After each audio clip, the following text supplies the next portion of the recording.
Un feliz día para cada uno de ustedes. Un, un bello saludo de Navidad, un bello saludo en la persona de Cristo Jesús. A través de María Santísima conmemoramos hoy el nacimiento del Señor Jesús. El Verbo se hizo carne y habitó entre nosotros, como decimos en el Ángelus. Es un día propicio también para orar el Ángelus, el Venite Adoremus, el Puernatus es in Bethlehem, sobre todo ese himno tan lindo de Puernatus es in Bethlehem. Y hoy, el texto del día de hoy es un texto diciente, Lucas capítulo 1, versículos 1 al 18. Me voy a quedar con el versículo 3b. Vamos a tomarlo en su forma, en su contexto original, como lo escribe Juan. Escribe en griego este fragmento. Tiene un paralelismo cuando la iglesia lo toma ese texto y cuando San Jerónimo interactuando después que al mismo tiempo que Akiva y Akiva y todos ellos también exégetas, y también por no quién más que Eusebio Cesarea, y también Justino y todos esos grandes santos dedicados también a la gran investigación de la palabra del Señor, pues interactúan con esos textos. Y cuando se pasa al latín ya usted va a ver por qué el concilio de Trento, también gracias a San Pedro Canicio y Pedro Fabro, todos grandes jesuitas, dieron el sentir de lo que es en la Eucaristía la acción de la doxología final, como se llama el fragmento de la Eucaristía, después de la anamnesis, antes de entrar en el embolismo, es decir, antes de entrar en el Padre Nuestro, y lo que continúa hasta el Agnus Dei, hasta el Cordero de Dios. Porque es la manifestación de la transición entre un Dios humilde, que se hace humilde, y un Dios que al mismo tiempo de ser humilde es salvador de la humanidad. Miren entonces como dice el versículo 3b, en pues una traducción más o menos muy allegada a un texto, el texto original de griego. Y sin él nada se hizo de cuanto ha sido hecho. Palabra de Dios, gloria a ti Señor Jesús. En otras traducciones dice, y sin ella nada se hizo. Bueno, me quedo más con ese fragmento, a pesar de que pues, he tomado una traducción un poco pues más paralela a este fragmento en latín, para poder entrar entonces a comprender más este análisis del Evangelio de Juan, sobre todo ese fragmento 3b, que a la luz de la veracidad de los textos y a la luz de la condición y consecuencia de la acción de Dios, que la acción de Dios no es que tenga consecuencias. La acción de Dios es justa, veraz y eficaz, como dice el dogma de la Iglesia Católica, y por tanto no tiene consecuencias. Consecuencias tienen nuestros actos. Por tanto, Jesús al someterse a la condición humana, pues ahí sí tiene consecuencias.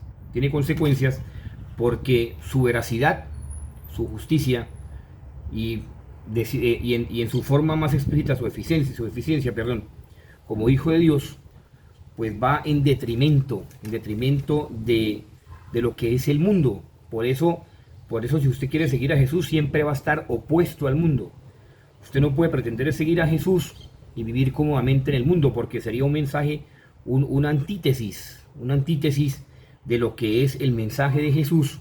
Y por eso entonces lo llamaría San Juan los famosos anticristos, que están pretendiendo seguir a Cristo y estar a favor del mundo. No puede estar usted a favor del mundo.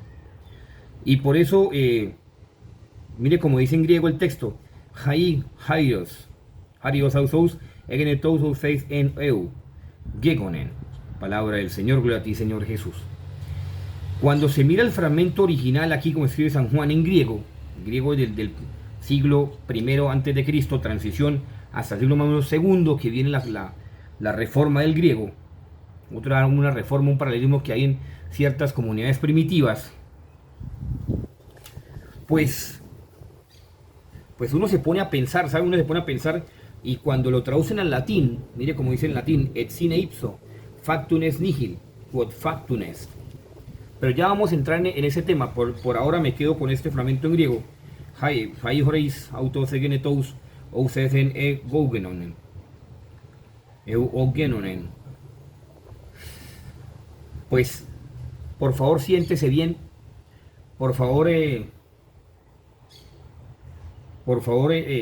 tengan en cuenta lo que le voy a decir. Porque aquí está, como dice San Juan, en su más profunda revelación, que copia esto, porque algunos dicen, es que Juan, lo que escribió el Evangelio de Juan fue una comunidad juánica. ¿Cómo va a ser eso si durante toda la tradición se ha estructurado, sobre todo iniciando por San Ignacio de Antioquía, se ha estructurado que el Evangelio de Juan lo escribió San Juan? O sea, como digo, grandes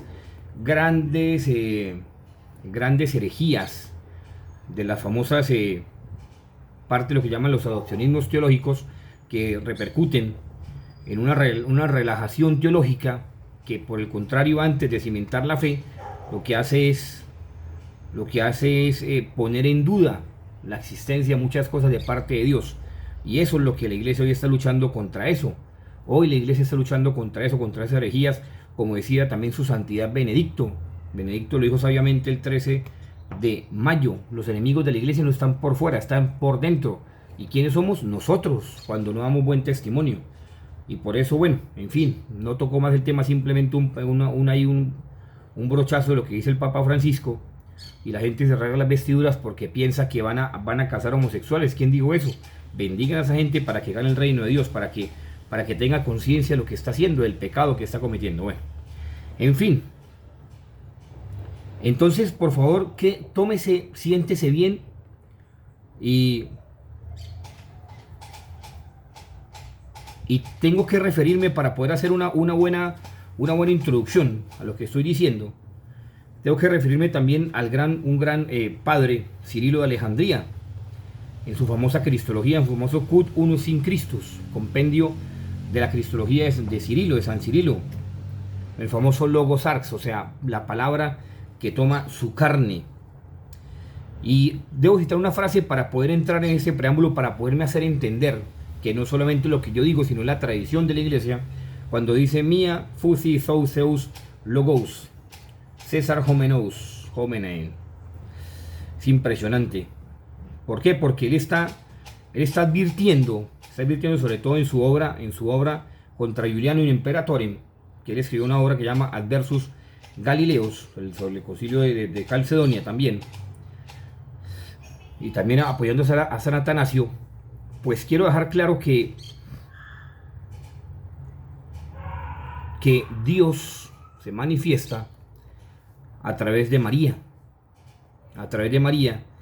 y que ese verbo encarnado en María, pues está únicamente reflejando todo aquello que le pertenece a Dios, y que Dios viene por lo que le pertenece, como dice el texto de San Juan, y no lo digo yo, también lo dice San Cirilo y otros padres de la iglesia, San Atanasio, San Ambrosio. Dios se encarna en María, y entonces todo lo que le pertenece a Dios le pertenece a María. Por ende, cuando se revela a Dios, se manifiesta a Dios, se refleja y se manifiesta a través de la Virgen María.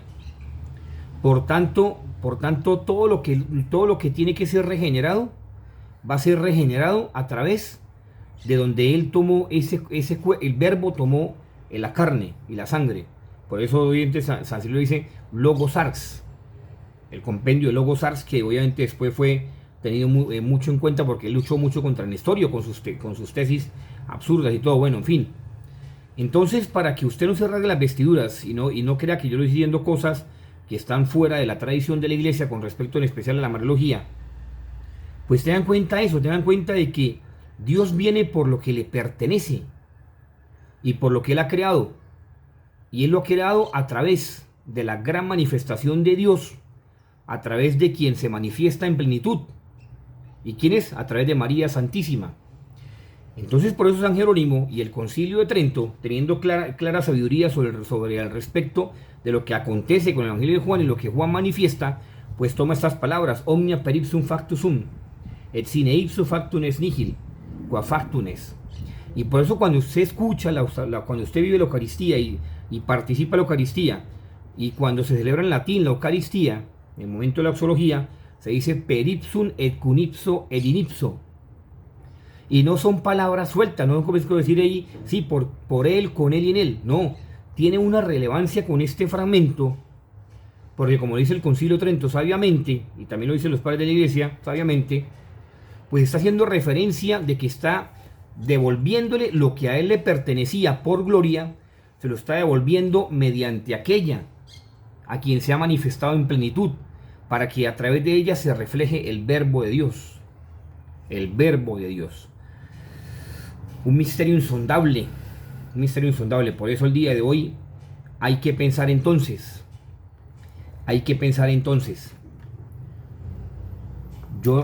Lo que yo estoy viviendo, o lo que yo estoy manifestando en mi vida, ¿estoy reflejando que le pertenezco a Dios? Gran pregunta para hacernos el día de hoy, en este día del nacimiento de nuestro Señor Jesucristo. Lo que yo hago con mi vida, lo que yo digo, hago, actúo, pienso, estoy reflejando y estoy manifestando que yo le pertenezco a Dios, porque Cristo ha venido por lo que a Él le pertenece, como dice el texto del Evangelio, y como dice aquí, obviamente, Cirilo y otros grandes padres de la iglesia. Entonces, con esa pregunta cerramos. Terminamos con el Seframento el Angelus, et verbum carum est, et habitavit in nobis. Ave Maria, gratia plena, Dominus tecum, benedicta tui mulieribus, et benedictus fructus ventris tui, Iesus. Santa María, Mater Dei, ora pro nobis peccatoribus, nunc et in hora mortis nostre. Amén. Indispensable hoy, Santo Eucaristía, Santo Rosario, visita al Santísimo, hora de caridad y confesión. Que esté muy bien. María, Reina de la Paz, ruega por nosotros. San José, terror del demonio, ruega por nosotros. Preguntémonos hoy, ¿lo que yo hago está revelando, está manifestando que yo le pertenezco a Dios o no? Pregunta con respecto al Evangelio. Feliz día, que esté muy bien.